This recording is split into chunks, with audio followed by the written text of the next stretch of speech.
Hello, everyone. My name is Daniel James II, the host of the Culture Connect, the podcast for the South Carolina Commission for Minority Affairs. You might ask, how did this podcast get started? Well, with a challenge from our executive director, Dr. Delores Dacosta, we wanted to highlight the great minority voices across the state of South Carolina. You're going to hear from businessmen and women, farmers, HBCU presidents, and diverse voices across South Carolina that are doing the work every day to make our state more equitable and better for all citizens. Be sure that you subscribe and so that you don't miss the notifications for the next episode of the Culture Connect on all digital platforms. Let's tune into the episode. Thank you for joining me today as we enjoy a lively and informative conversation with today's special guest, the Executive Director of the Commission for Minority Affairs, Dr. Delores Dacosta. Say hello to the people. Hi, everyone. Once again, this podcast has been brought to you by the South Carolina Commission for Minority Affairs. Let's get right into the conversation, Dr. Dacosta. All right. Now, I remember in our first meeting that I had with you, as a matter of fact, I think I'm looking at it right now. It might be behind you, but I noticed that you had a certificate on your desk. It was a leadership certificate for some seminar or class you'd done, and when I noted it, you responded, "Oh yeah, I'm always trying to find a way to learn something new." My question to you is, in a day where I feel like we desperately need innovative and creative thinkers and leaders, how do you maintain on the cutting edge of what you do as executive director here and just as a leader in general? Well, first of all, thank you for having me on the show today. It is a pleasure being able to discuss some of the things that we do and how I maintain my leadership abilities throughout my career. Here at the commission, when you walked in and you saw the certificate from Cornell University, it was a course on diversity and inclusion. And I consider myself a career learner. I'm always looking for opportunities to learn new things. So therefore, when I see courses like that, I tend to enroll in those classes so that I can enhance my leadership abilities. We are a commission that advocates for cultures, African Americans, Native Americans, Asians, Hispanics. So therefore, the more we understand about diversity and inclusion, the better we are at serving the people in these communities. And this is a continuous thing for me. My friends always refer to me as a career student because I always find a class that I can enroll in. Matter of fact, I'm enrolled in Emory University has a Women in Leadership course that's coming up in August.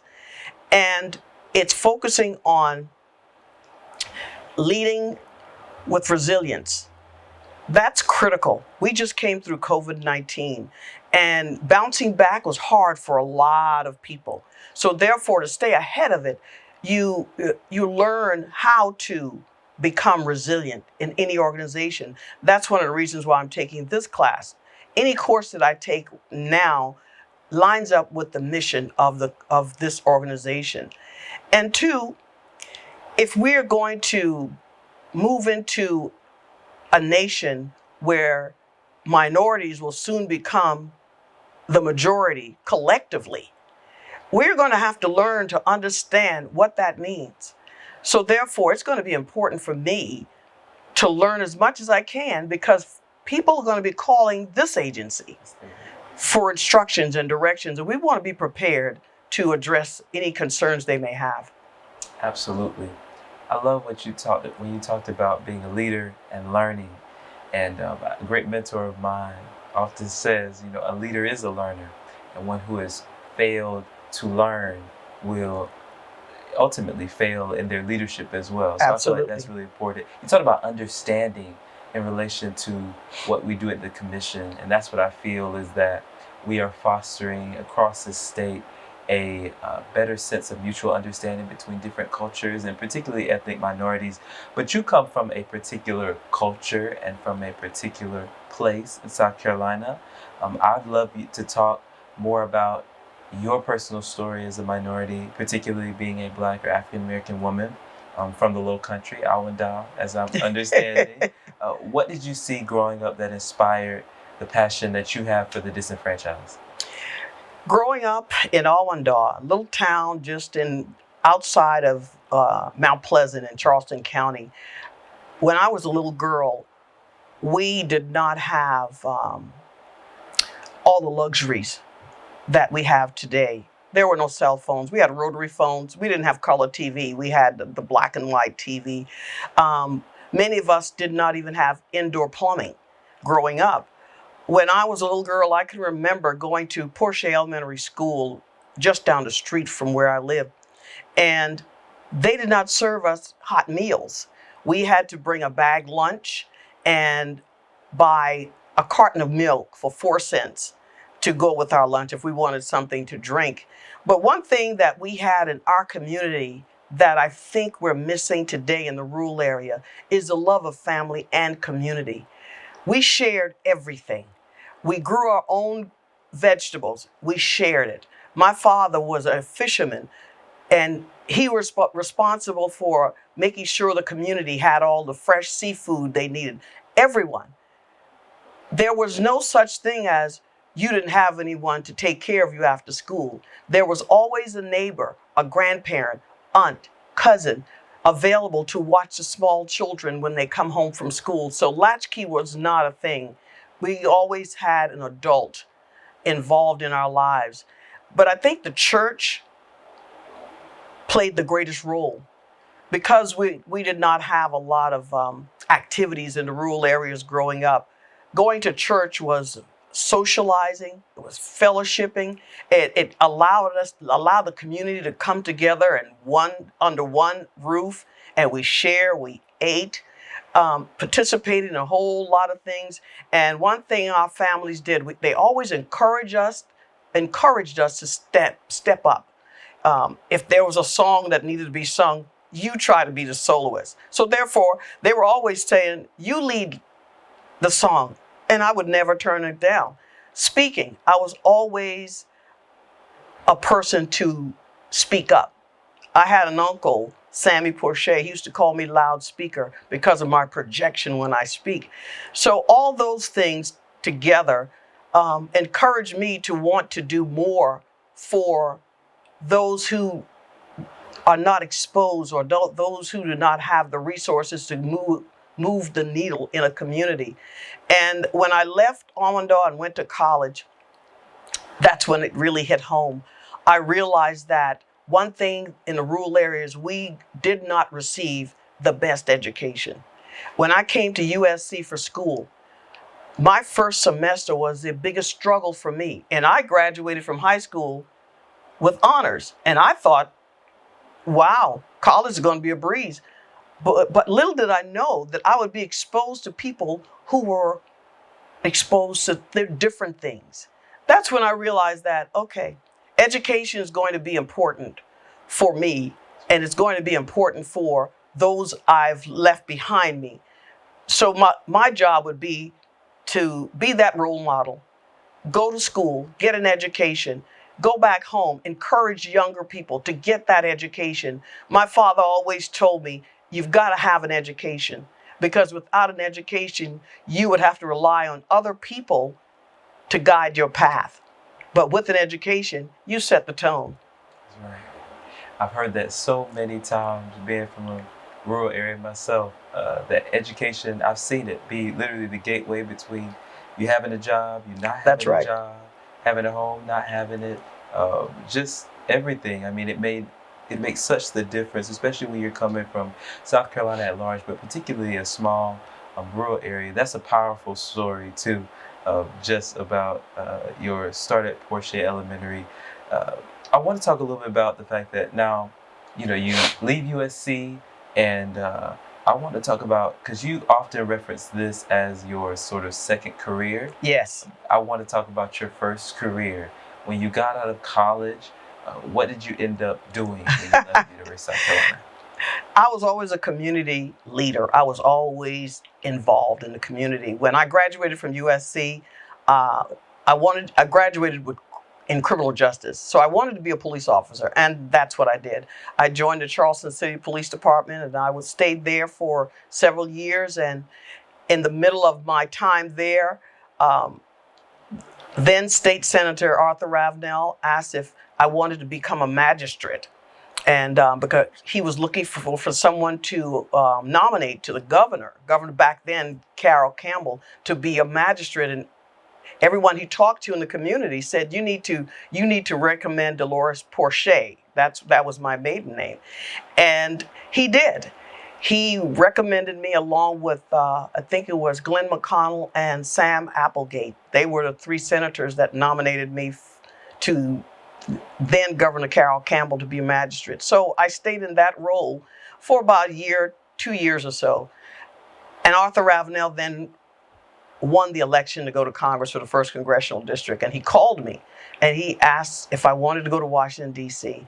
And I said, absolutely. A little girl from Awendaw will never turn down the opportunity to go and work in Washington, D.C. That started a 20-year journey. I worked for 3 members of Congress, all from the 1st Congressional District. I worked first for Arthur Ravenel, then for Henry Brown. I ended up being his chief of staff in Washington, D.C. And I ended up with Tim Scott when he was appointed, when he won the 1st District congressional seat and then was appointed to finish the term for Senator Jim DeMint, and he became the U.S. Senator. And I stayed with him until I retired in 2017. 2017.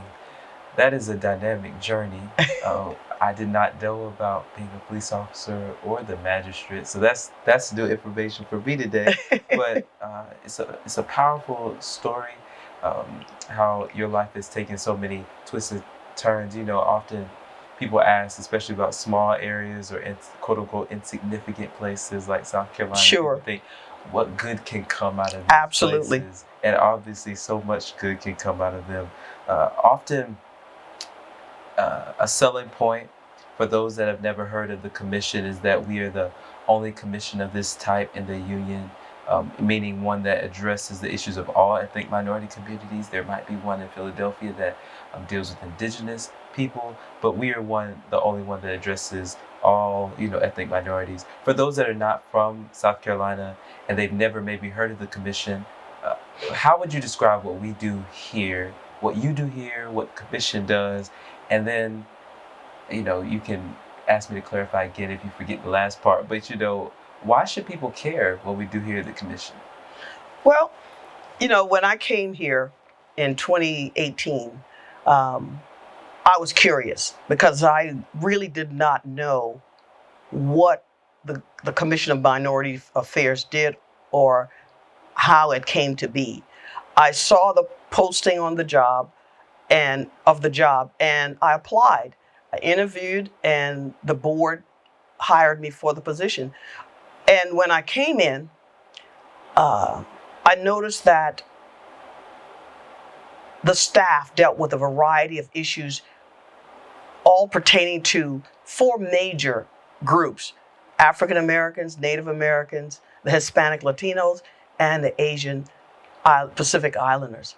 And that was different for me because normally in other states you may have an Indian Affairs Commission, or you may have an African American Affairs Commission, but to have all 4 of these ethnic populations under one roof was exciting for me because there again, I was about to learn something new.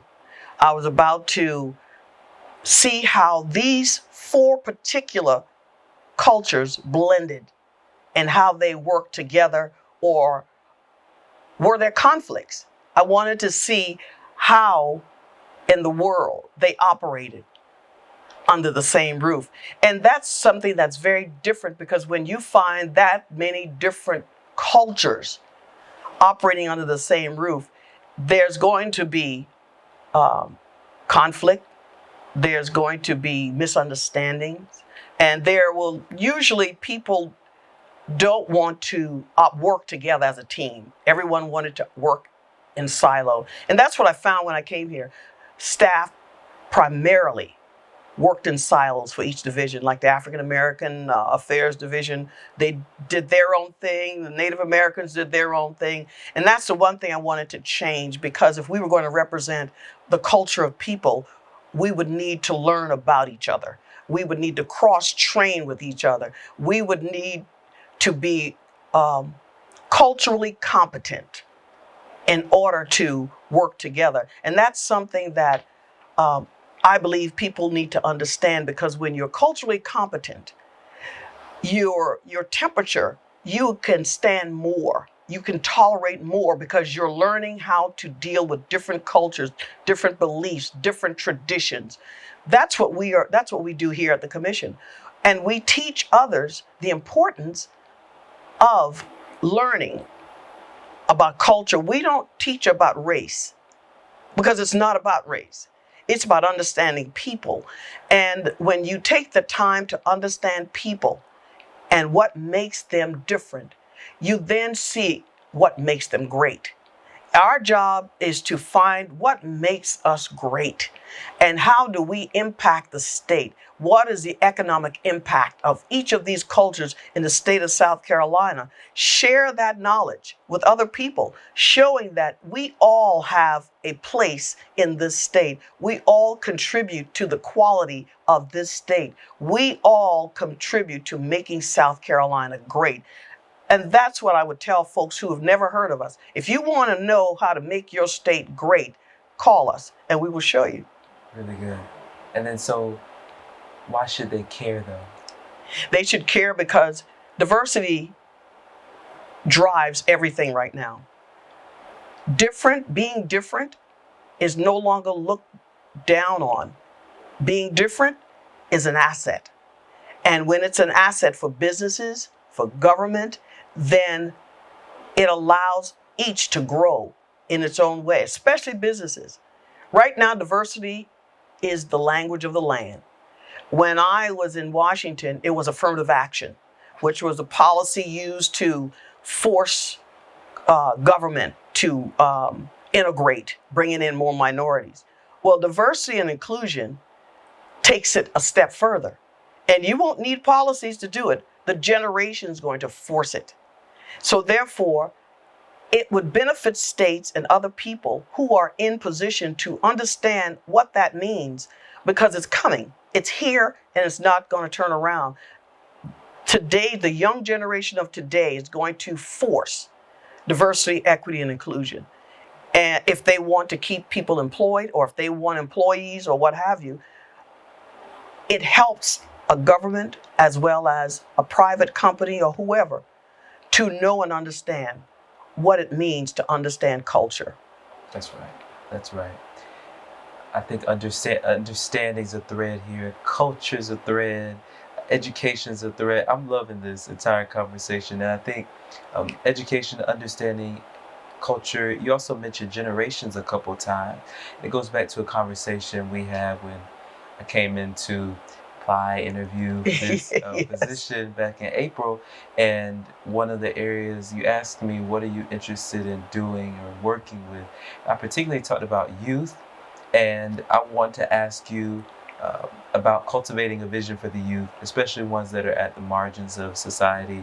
We think about Black young people, particularly Black young in prison populations, either Indigenous youth, Latinx youth, etc. Our state is becoming, I feel, increasingly devoid probably of younger people, younger generations, because I feel they desire hope, and I think it's a hope that the commission could bring back to the state. What role do you think that the commission then has in ensuring the futures of minority youth? Well, I'm 63 years old, and when I hire for this commission, I hire intentionally with a goal in mind, and that is to move this organization forward. The youth, I hire younger people to take the lead in tying this commission into the young communities. We have forums for young people. We try to include young people in everything that we do. If you look at my staff, I have someone from every generation working here. I depend on the younger folks on my staff to lead the way with technology, with new ideas, their creativity. I allow them to be free to create whatever it takes to make people understand that we are the organization, we are the commission for all people, young and old. And so long as they stay within the guidelines of the statute, so long as they stay within the lines of our mission and our vision, I allow them to be free. And it has worked tremendously for us.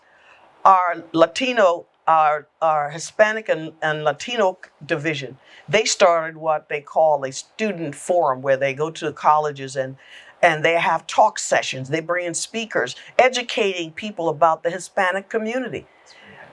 And they've gone to USC Upstate, USC here in Columbia. They're scheduling events in other colleges and university around the state for the fall. Opening the line of communication is critical to engaging young people. And I believe that the more we engage young people, the more we will learn how to adapt to the things that they like, as well as develop the kinds of strategies that will attract them to whatever you're doing. I believe that engagement is critical. And, the younger generation, like yourself, you all love conversation. You love technology. So therefore, what better way to integrate young people into an organization than to have other young folks bring them in? That's very good. I'm excited for what's to come of the commission and how it's going to really become more visible to young people, because I myself, just in the few months that I've become more acquainted with the commission, I have a different outlook on the state of South Carolina, my home state. So I'm really excited about this, and I'm looking forward to more forums and all those types of things. Listen, in this next upcoming year, the agency has a lot of things it's looking forward to doing. Yes, we do. A lot of goals. We're having a lot of new publications, a lot of new projects, new people, new place. I want to ask you, what can the state of South Carolina look forward to when it comes to the commission in the next year? Over the next year, we're going to be expanding. We're going to be rebranding. The commission has several goals that we're working towards right now. We are partnering with more than 60 government agencies, nonprofits, for-profits around the state of South Carolina. Our partnerships are critical because that's how we stretch our reach. And some of the things that we're going to be doing in the upcoming year is that, one, we've incorporated not only small business, disadvantaged businesses, but we're hoping to be the hub to help those disadvantaged businesses through training, technical assistance. We are also working with the Department of Corrections, Parole and Probation, SC Works, in trying to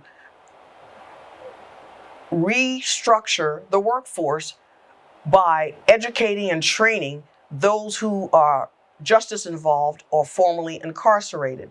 The commission is going to be charged with developing a tracking system for those who are re-entering society, to follow them, to make sure that they are successful, to connect them to the necessary community resources to try and guarantee that they don't recidivate.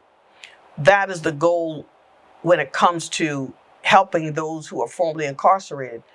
And two, we have a complete workforce in jail.